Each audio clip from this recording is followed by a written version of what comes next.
My name is Tim Kindberg. This is our anthology, A Dark Imagined Bristol. I do have a story about A Dark Imagined Bristol in here. It's about set in Stokes Croft and St Paul's, but this one happens to be in a dark imagined seaside town not a million miles away from here. And it's called The Runner. My microphone's slightly better. I first noticed the runners as they crossed the main road out of St Marie, pounding the narrow footbridge between helical access ramps. Bored at the wheel, I immediately found myself imagining the scene from their perspective, the metal beams ringing with their steps above the zoomings of cars as they puffed and sweated. They were twin figures in pale pink pastel tops. The woman had her hair tied up, running slightly ahead of the man. If I'd blinked, I'd have missed them as I drove inland, picking up speed. I was used to seeing people out jogging and thought nothing of these two at first, except perhaps a few stirrings of jealousy. Due to my condition, I hadn't run for some time and instead walked and took the air when I could. Apart from the 10-mile trip to see Dr. Vale, I avoided driving altogether. But something started to nag me about them. The idea came that I'd seen them before, all over the town and at different times of the day and night, always wearing pastel tops that contrasted with their brown hair. Why hadn't I thought this before?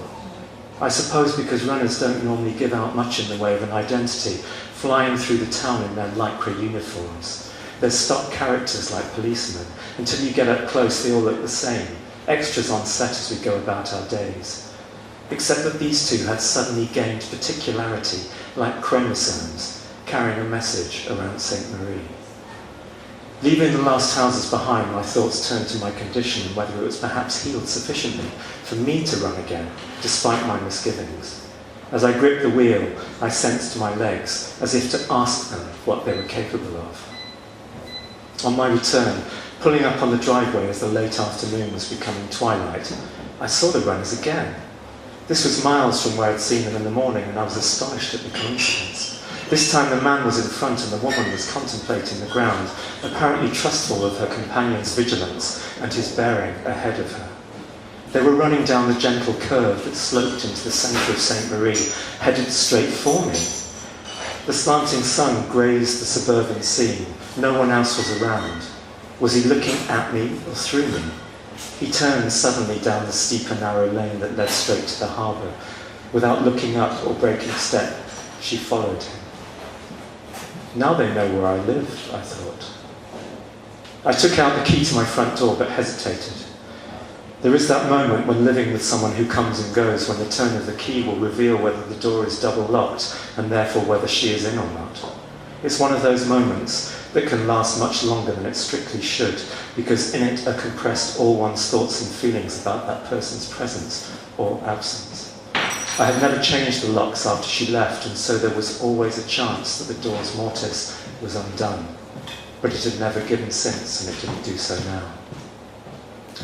As I walked the next day, taking the sea air beside the bobbing boats, I saw the runners yet again. This time they wore matching pale green jogging tops with tight black lycra bottoms as before. I thought perhaps their hair was darker than I remembered it. I wanted to think they were a different couple. But that could have been due to the reduced light, for dark bulbous clouds were pulling in above St. Marie. She was still running behind. I'm sure she turned to look at me. They jogged out along the jetty and followed its great curving arm round to the end as it cradled the harbour. I watched them turn back without stopping. Like me, they were making for the junction with the esplanade. Due to my condition, even my walking pace isn't what it used to be. They were going full pelt on the way back, swerving past all the people who had ambled onto the jetty for a view back at St. Marie. There were small children in slow-moving groups, so the runners had to make wide manoeuvres around them. I sensed their frustration, sensed too that they would have bowled the walkers over if they could. Both of them now turned their heads in my direction. There was nothing to be done. I could try to run, I suppose, but that would be at most delay their intersection with me. So I sat down on a bench and waited, the gulls screeching overhead and the wind tugging at my loose sleeves. They emerged onto the esplanade, the woman now overtaking the man as though in competition with him to reach me first. Their faces were screwed up with the effort of their hurtling pace. Or was it emotion, a primitive rage that was driving them? Soon I could hear the slap of their racing soles on the paving. I returned their stares, but they passed me as though I were nothing to them. Over the next few days, I saw them several more times. I found myself unable to stop thinking about who they were and where they came from. I realised too that they saddened me. At that time, I slipped relatively easily into melancholy, it was true, but they delivered a sharp hurt as though touching a wound. At first, I told myself it was due to their freedom of pace compared to mine. The doctors had suggested I use a walking stick. Maybe it was I who persuaded the medics to reach that conclusion, to confirm that my condition needed some purely physical fix. That would be so much simpler than the truth. But having won this wooden trophy in my encounter with the medical establishment, I left the stick leaning in my hallway. What I really wanted was to be like the runners, however impossible it seemed. Yes, I was full of envy, but eventually I realised it was she who really vexed me, she who delivered the pain. I determined to put a stop to their freedom, although I had no idea how. On the esplanade, youths waited beside their tricycle rickshaws, hawking for tourists to pedal around St. Marie. They were the only form of transport capable of following the runners, and so one day I waited nearby for the runners to appear, to turn down by the harbour as I knew they would. As soon as I caught sight of them, I jumped into a tricycle and told the boy to follow. He looked at me as though I were mad, but began the chase on seeing the cash I thrust at him. It wasn't as easy to tell them as I'd imagined, because they ran down one-way streets and veered suddenly down pedestrian-filled lanes. They appeared not to have noticed our pursuit, but jogged steadily in their lilac tops, according to a definite route.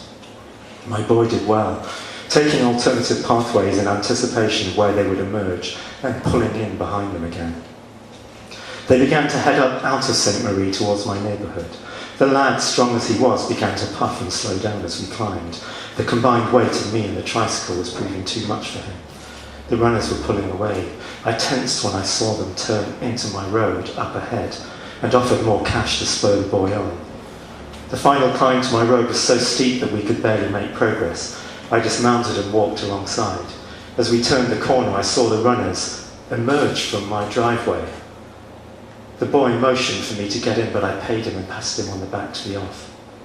They'd been out of sight for at most a minute or two, but I was fearful of what I would find as I took out the key to my front door. Once again, the turn in the lock was filled with presentiments of what lay inside. But the hallway, with its coats hanging sullenly in my walking stick, admitted me to an undisturbed absence.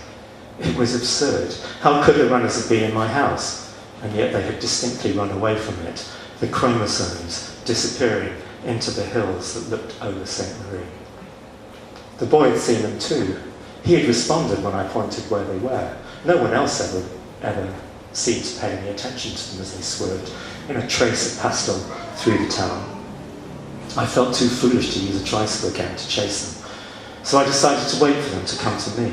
I took to spending my mornings at the 5-star ice cream parlour on the esplanade to watch for them. I sat outside when the early spring sunshine allowed, or inside by the window on colder days. Sure enough, they ran by. Sometimes she looked for me there, but he was always intent on his course or on checking their pace by his wristwatch. It can be hard to know what a look amounts to, but I'm quite sure that her eyes met my gaze. Wait a while, she seemed to say. I grew restless. One morning I find myself walking out along the higher shore road. The sea streamed in white crests towards St. Marie. Fatigue soon set in as I climbed out of the town, so I stopped to lean against a railing and took in the view. Behind me stood a row of brightly coloured houses, many of them B&Bs, whose opaque bare windows would be filled with breakfasting guests. I closed my eyes for a moment to banish the thought of them and concentrated instead on the crash of the waves below. But the sea's insistence couldn't banish her. When I reopened my eyes, she was there, running along the esplanade below. She was alone this time. The hood of her pale mint top was up against the wind. On noticing me, she pulled it down so that I could see her better. I made for the stairs at once, cursing the condition for slowing my descent while she jogged steadily. At the bottom, the traffic into St. Marie trapped me for a minute on the curb, and I could barely contain my frustration. Instinctively, I clutched at the key in my pocket while I tried to think of what I could say to stall her. A car with a child's face pressed against the window flashed its lights and stopped for me.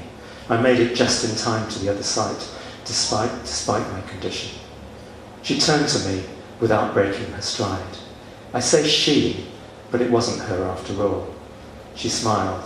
I had stretched out my arm and felt foolish. I started back to the ice cream parlour to wait. Thank you.